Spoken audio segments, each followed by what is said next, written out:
At meron na lang tayong 2 hours 15 minutes para makumpleto yung challenge na to. Ganun pa rin, pa rin tayo.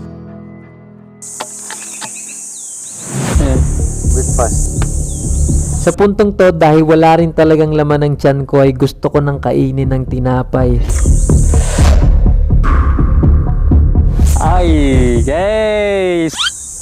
Ay, patay tayo dyan. Kahinaan. Yung tiyan ko tsaka bibig gusto na.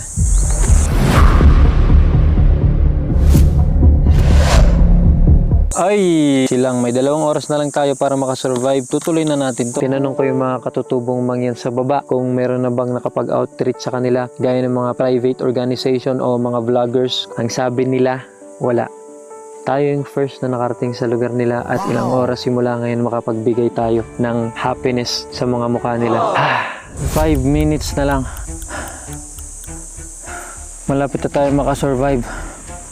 1 minuto na lang.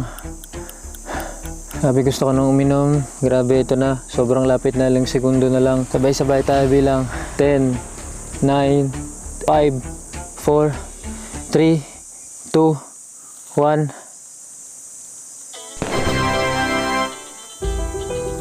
Ay. Grabe. Ay.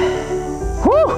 Congratulations, King Lux. Nakasurvive ka sa 24 hours challenge sa gubat ng walang tubig, walang pagkain. Congratulations din officially sa mga kapatid nating katutubong mangyan na matutulungan natin. Makakapamigay na rin tayo ng 150,000 pesos worth ng grocery para sa kanila. Maraming salamat sa pagnood. Abangan mo to. Peace. Yeah.